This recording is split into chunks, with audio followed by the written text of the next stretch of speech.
Habang si Marites ay nagmumukmok sa kanilang kwarto, naaalala niya ang masasayang sandali nila ni Rigor noong sila ay mga bata-bata pa at wala pang mga problema. Naaalala niya kung gaano siya kamahal ni Rigor. Maya-maya pa ay nakaakyat na si Rigor. Papasok na sana siya sa kwarto nila ni Lena, pero bigla siyang napatigil at tinanong kay Santino kung nasaan ang nanay niyang si Marites.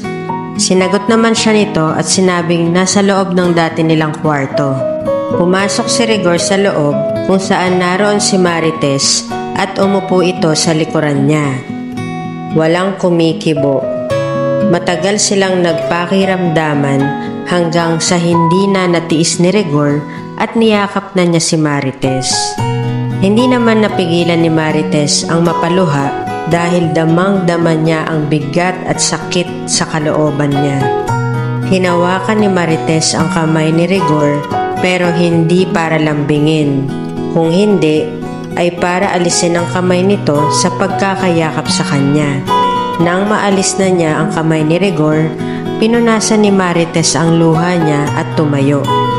Tumayo din si Rigor sa harap ni Marites. Marahan niyang hinawakan ang mukha ni Marites at nagtitigan sila.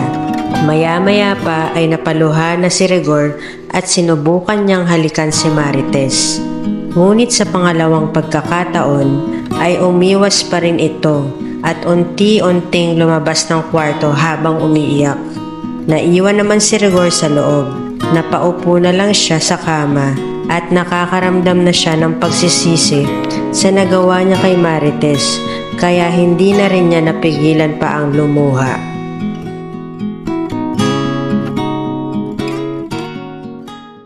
Samantala, humingi ng tawad si Tanggol kay Bubbles sa kadahilanang ang nais pala ni Bubbles ay siya sana ang papatay kay Pablo.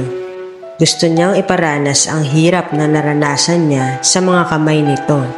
Ngunit sinabi ni Tanggol na maigi na rin na siya ang pumatay para hindi na nailagay ni Bubbles ang batas sa mga kamay niya at may pagkakataon pa siyang magbagong buhay. Ganon din naman ang gusto ni Bubbles, ang magbagong buhay si Tanggol. Kaya mas nanaisin niyang siya na lang sana ang nakapatay kay Pablo at sa kanya din naman may atraso ito. Pero para kay Tanggol, dahil pakiramdam niya sira na ang buhay niya at wala na siyang pag-asa, kaya mas tama na siya na ang gumawa noon kay Pablo. Hindi sumang-ayon si Bubbles sa sinabi ni Tanggol at naniniwala siya na kaya pa niyang magbagong buhay. Pinangako naman ni Tanggol kay Bubbles na wala nang pwedeng manakit at mang-api sa kanya. At dahil sa may baril na si Tanggol, siya na ang magiging protector nito. Hindi naman natuwa si Bubbles sa narinig niya at tinanong si Tanggol na kung papaano pa siya makakapagbagong buhay at kung saan ito nakuha ang baril niya. Sinagot naman siya ni Tanggol at sinabing hindi na importante kung saan galing ang baril niya. Basta't pinangako ni Tanggol na hindi niya ito gagamitin para manakit. Gagamitin niya ang baril para depensahan ang kanyang sarili at ang mga taong naaapi. At sinagot siya ni Bubbles nang bahala siya. Basta't alagaan lang ni Tanggol ang sarili niya at huwag naman sana niyang mabalitaan na isang araw pinatumba siya ng kalaban. Napangiti si Tanggol at sinabing hindi mangyayari yun. Sa dami na ng pinagdaanan niya kaya sanay na siya. Sinabi din ni Tanggol na kasama si Bubbles sa pangarap niya. At nagpapasalamat naman ito sa kanya dahil pakiramdam ni Bubbles ay sobra-sobra na ang sakripisyo ginawa ni Tanggol para sa kanya. Pinaalala naman ni Tanggol kay Bubbles na lagi siya nandyan para sa kanya.